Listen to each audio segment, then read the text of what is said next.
والصلاة والسلام على أشرف الأنبياء والمرسلين وعلى آله وصحبه أجمعين أما بعد فالسلام عليكم ورحمة الله.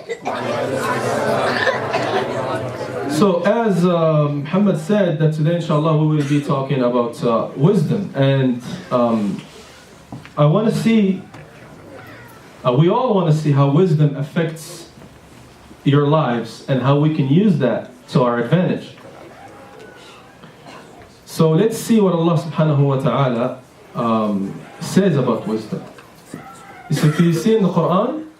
Can we read this together inshallah? Let's go. يؤتي الحكمة من يشاء ومن أوتي الحكمة فقد أوتي خيرا كثيرا وما يذكر إلا أولو الألباب. So which means that Allah subhanahu wa ta'ala says here, He says He Allah subhanahu wa ta'ala gives wisdom to whom He wills, and whoever has given wisdom has certainly been given much good. So if you have been given wisdom, if you are acting like a wise person, then Allah is describing you as someone who had received great good, something very, very amazing. And then He says, and certainly, and none will remember except those with understanding. So if I don't make sense to you today, telling you that Allah is telling you should seek wisdom, and Allah, if you've been given wisdom, you've been given so much good. If you do not understand what I'm saying, then your intellect is not good. Then you are not a smart person. Now, if tonight, inshallah, we're going to speak about wisdom, I want all of you to act like wise people. Without that, we won't be able to learn tonight. So there is something that the Prophet Muhammad ﷺ used to practice, which is silence. Silence is a practice of our Nabi Muhammad ﷺ that he was described with by many narrations in the seerah. They said that he was very thoughtful. Now, can you think while you're talking? So you have to be quiet to think. Now, can you solve a math problem while you are chatting with people, or you have to be thoughtful and thinking about what you're doing? So silence will give you enough time to save your energy and use it in what matters to your life. And that's what the Prophet Muhammad ﷺ used to do. He used to think a lot and speak little. And inshallah, today, I want you guys to follow that sunnah. Raise your hand if you love the Prophet Muhammad ﷺ. Sweet. Now, I'm going to ask you another question. Do you want to be with the Prophet ﷺ in the Jannah?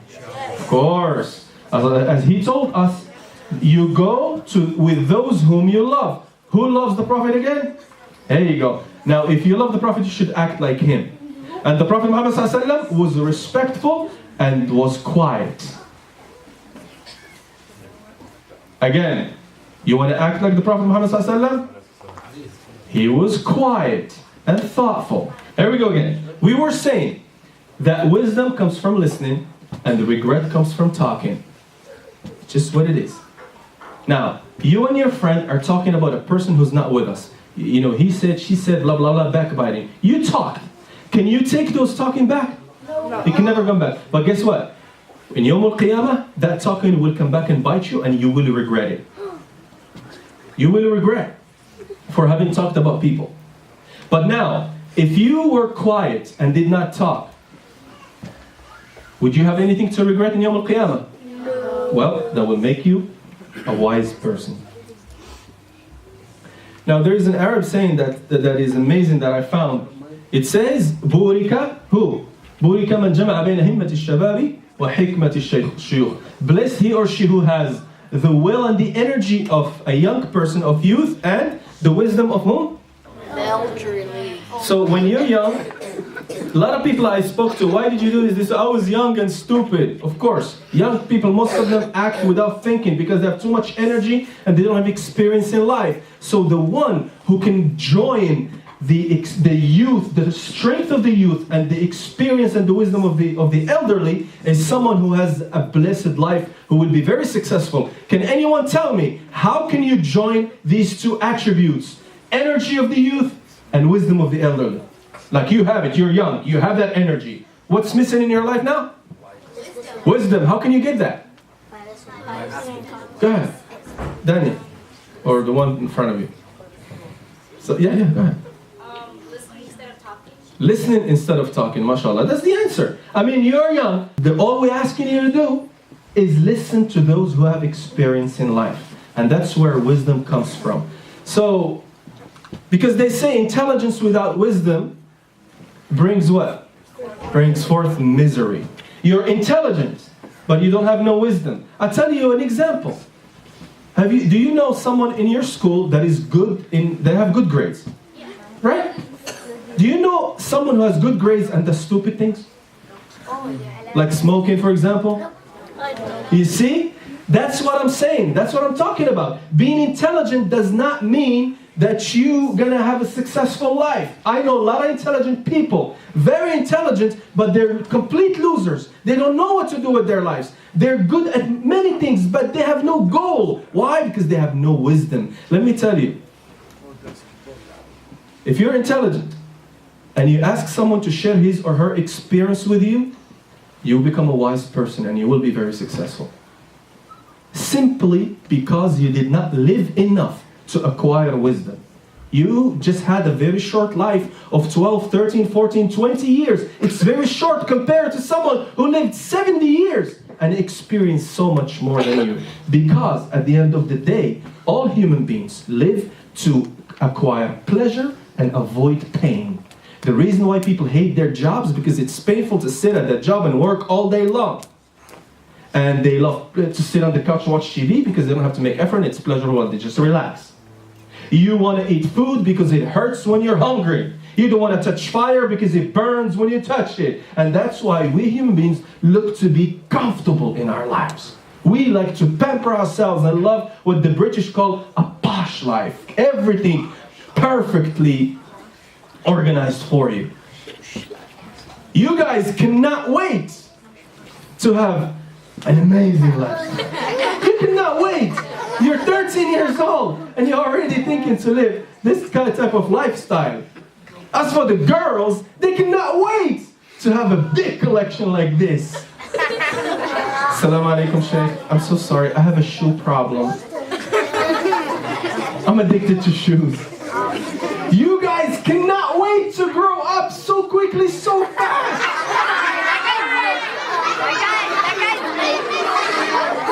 You can. You just want to get there. We'll figure this out. And when anyone tells you, no, you cannot buy 300 pairs of shoes. You cannot start driving at 5 years old. Your answer is always what? No. I want it now. You just want it now. Don't care. Now, let me ask you a question. Why we cannot wait? Because we are blinded by what? Blinded with our desires. The desire is that urge inside of you that pushes you to do something. Let me tell you what desire means. Is when you're just sitting, let's say you're not thinking of something, and all of a sudden there's a cringe in your stomach that, oh, I'm hungry. Go eat. You cannot study because you need to eat. Go eat. No, I need to study. I need to do this. No. Don't worry. Go eat. So it will prevent you from thinking about anything else. It blinds you because you need to go eat. Go eat. You boys walking in the street and you're like looking like this, and some girl walk by and you're like, look. And it tells you, keep looking. Look. And you cannot stop yourself. That's called desire.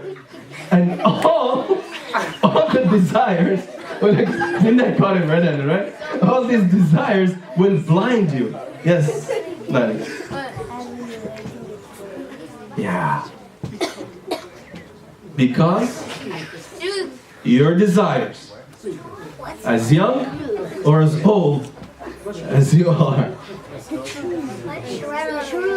you simply cannot prevent it from hiding the truth. Your desires will stop you from seeing the truth. And when you stop wanting to see or hear the truth, this is your reaction. You cannot take reason when you are completely numb to reason. People try to share their experience with you, try to give you an advice, and you don't want to hear it. You simply don't. You have this resistance. And you enjoy that resistance because it feels good from inside. And you lie to yourself. Look how much information is passing you by. And all you do is close your ears. Why? Why we cannot wait is because we do not know how things happen. We do not know how goals are achieved. We do not know how sausage is made, how bread is baked, how money is earned. We do not know anything. We just want what we want now. We don't care how many hours my dad has to work for it. We do not know how many hours my mom has to stand in the kitchen for. I want it now. Right now? Can you live without light these days? No. Listen up. You know, if Edison wanted light now, he would have given up.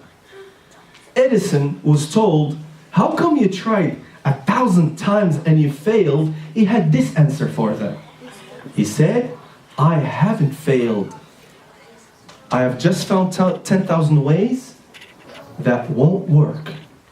So if Edison did not continue researching and working hard and researching and trying and failing and trying again, you and I would not be having this lecture under this light. You probably would not be here because you cannot drive a car at night without headlights. You will have cell phones because you would have no lights. Probably electricity, we don't know what to do with it. Probably electricity will be something of the past. Yeah, they invented electricity, we didn't find no use for it, and then we throw it in the garbage. But guess what? Because this man accepted failure, and he used the failure as a means to find out which way does not work. So he found a way that you and I have. Like, do you think Edison was talking while he was researching? No. Do you think he was interrupting his professors at whatever school he went to? Yeah. No, he wasn't. He was a man of wisdom. And I told you, your Prophet Muhammad ﷺ was a man of wisdom. Yet nobody has a problem talking and talking and talking while you're not going to earn and gain nothing out of talking except me disrespecting you. That's all you earned from me today. For what? Certain things in life, you cannot try to see if you succeed or fail. See, Edison did 1,000 trials to find the light, right? How a light bulb works. But let me tell you something. That rule does not apply to certain things in life. You cannot play Russian roulette with your life. Let me give you an example. Here is some cocaine. Try it and see if it works for you. See? It won't work. Certain things you cannot try. But wait a minute. Why wouldn't I do this? I mean, I'm going to take a bullet instead of cigarette and in that revolver and turn and say, oh, let me see what the bullet does to my head. Would it tickle? That'd probably blow my brains out. But here's the thing. Certain things in life, you cannot take a gamble on. But how do I know that this bullet or smoking cigarettes will give me cancer? How would I know? I never tried smoking. How would you know? Studies, asking. Anybody else? Researching. On the back? Huh? MashaAllah. Say it again. Shh, I want to hear that. Asking people that had experience. Doctors who work in the cancer department said, excuse me, doctor, would you recommend me to smoke? He's going to tell you no. Go to a cardiovascular doctor, I have hardening of the arteries. Would you recommend me to smoke? If these people have experience telling you not to smoke, you're going to say, okay, I heard it from them. So how come many of us today who do not know how things are working in this life because of our lack of experience, when someone tells us, don't do that because I have experience with it, do that instead because I've done it before, you go like, nah, I'm just going to go ahead and try. Let me give you an example. Someone who's been drinking alcohol, right? He wrecked his car because he was drunk. He went to jail. He lost his job. He lost everything. He tells you, bro, don't drink because I lost 20 years of my life because I was drunk driving and I hit someone, blah, blah, blah. What would you tell that person? No, I'm going to try it myself.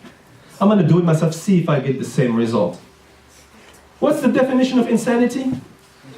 repeating the same thing over and over again and expecting a different result. That's insanity.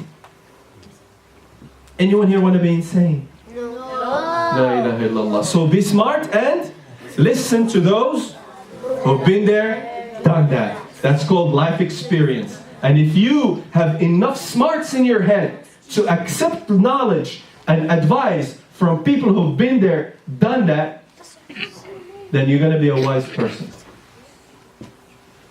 Plain and simple. And if you want to learn, start from the bottom. You cannot go from elementary school to grad school to college, university, and there you go, I'm going to start from the top. Everything starts from the foundation. You build from the ground up. And learning starts with what? Learning starts with? Listening. Listening, not talking. For those of you who talk back at their mom and dad, listening starts with, learning starts with listening. Why do your parents want to tell you a bunch of stuff? Because they have more experience than you in life, and they don't want you to make the same mistakes. Learning starts with listening. Because things do happen when you do not listen. Life can come at you really fast. You make one small mistake, you will regret for the rest of your life. You guys would cry and say, I wish I Hadn't done it. I wish I listened to someone who had tried to give me that advice. You guys want to take some examples? Yeah. Check this out. I wish I listened, but I was blinded by what? Love. True story. There was a city, once upon a time, in a city far from here called El Cajon. There was a young girl from a Muslim family. Her parents escaped war and brought her to San Diego, California, to El Cajon for a better life. They left their family, they left their land, their houses, their cars, everything. They brought their family here so they can have a better future in America. That girl started going to school. She went through elementary school, middle school with her hijab, and she's a beautiful Muslim girl going to the masjid until she thought she fell in love. And let me tell you something, at 14 years old, you have no clue what love is. Now, of course, she was in school, and this kid, went on Facebook, blah, blah, blah. I respect Islam. I like your culture. I like Arabic food. Well, you're the only one wearing hijab in your class, and I love that. Your hijab looks so cute, blah, blah, blah, blah, blah, blah, blah, blah, blah. And she said, instead of saying, Astaghfirullah, you're not supposed to talk to me like this in private, she said, thank you. You're so cute. Thank you, so sweet. Thank you.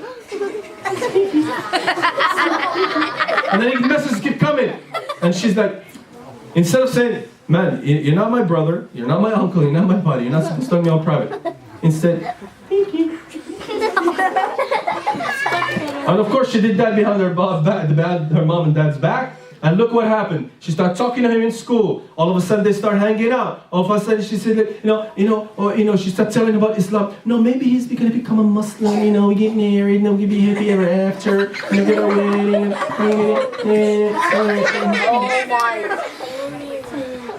Next thing you know, they're dating. Oh my God. Next thing you know, she's 17 years old. Next thing you know, she was to her mom and dad. She says, I want to get married. Okay, to whom? This kid who lives in his mom's couch, who has no job, who has no, by the way, he's non-Muslim, and the parents are like, are you crazy? What's this? This is haram. You cannot do this. And the girl, she was too much blinded by love. He said, by the way, I'm going to visit my family in Mexico. You want to come with me, baby? And she said, Astaghfirullah, what are you doing this to me? She's like, yes. Just like that. They took off, got in a bus, went to Mexico. Next thing you know, the hijab was off. The selfie pictures, they're hugging again. The next thing you know, they're making out. Next thing you know, of course she stopped making salah a long time ago. You know, baby, I love you, but the Islam thing, I don't know about it, man. So next thing you know, her family disowned her because she brought shame onto them. They tried to bring her back. She wouldn't come back because she was in. One day when she's with him in the ranch in Mexico with his family, this kid was hanging out with his family, his phone rings. He was in the shower, she picked up the phone, she's already doing haram things with him, she picked up his phone, and there was some girl calling him, she said, I think she's cousin when I want to tell him he's in the shower, he says, hello, can I help you? He said, can I talk to Rico? Who are you? I'm his girlfriend. Rico comes out of the shower and she's all mad, you know what I told her? So what? That's why you should. I thought you loved me. You left your family for me. Well, I have respect for you. Well, I wouldn't tell me you're gonna leave me for somebody else. You left your family for? Nothing. Love. No marriage, no Islam, no salah, no deen, simply because someone was chatting a private message telling her all these beautiful things she wanted to hear because she had low self-esteem and she chose a boyfriend over Allah that threw her like a rug. Now, she was dumped in Mexico, no money, no family. No, of course, she has no money now, she's lost. She got a ride to the border. Now where's she's gonna go? You think she's gonna go back to her family? She lost all of them. She told them, hell with you all, I'm in Paradise. When I spoke to this kind of people, you know what they tell me? I wish I listened. I wish I listened to that brother called Yunus in Masjid al-Rahmah who told me that dating outside of marriage is haram. I wish I listened to my mom when she told me don't talk to these boys in school. Why do you think your families are protective over you? Because we're protecting you from your mistakes. One day, I was talking to this lady. She was a middle-aged American lady. And I was talking, and she told me, can I ask you a question about Muslims? I said, what? She said, you Muslims don't believe in freedom. I said, why? Because you restrict the lives of your kids. You don't let your daughters date. But that's freedom. Okay. I told her the following. You guys want to know what I told her? No, when everybody's quiet, I'll tell you.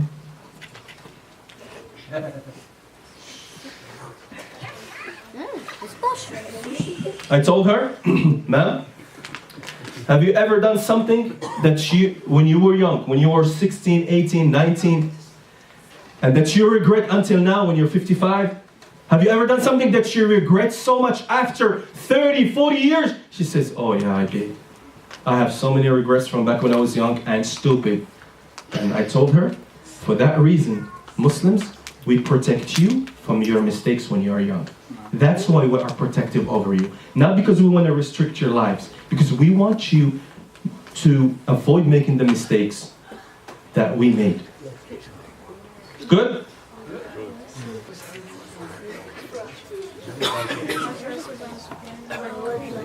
I know one guy, you all know I ride motorcycles, right? Yeah. So I know people who ride motorcycles. But let me tell you something. Have you ever seen me park my bike? How much time it takes me to leave my bike to come here? Do I just get off the bike and run, or do I do something? What do I do? Huh? Park and what? Take off your Helmet, jacket, gloves. What else? Pants. You know, I have special pants for the bike. They have Kevlar, boots. You know, why do I wear all that stuff? To protect yourself. To protect myself in case something happens. Look at this dude. So nobody can laugh. No gloves, no shoes, no helmet, no nothing. Why? Trying to be cool. Trying to be cool. He's trying to be cool.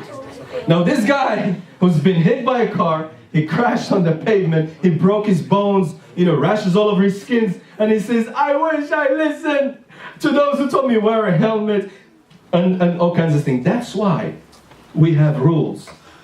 And in what follows, inshallah ta'ala, we will see something very amazing.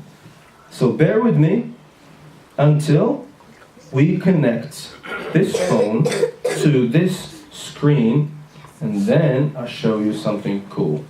Let's see when they connect. Inshallah ta'ala,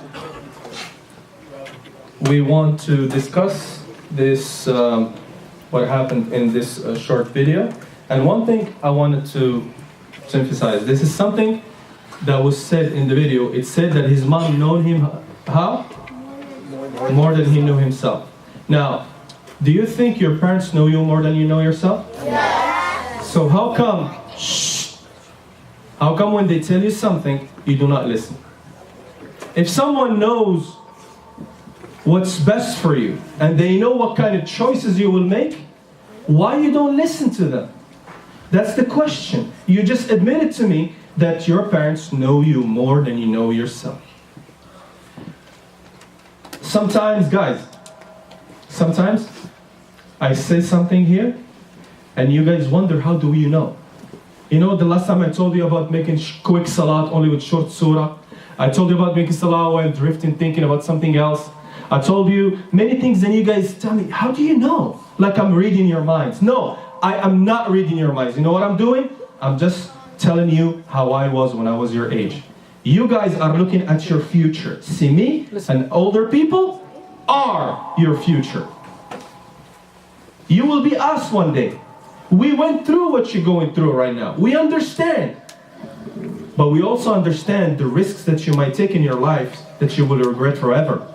And that's why we want you not to make those mistakes.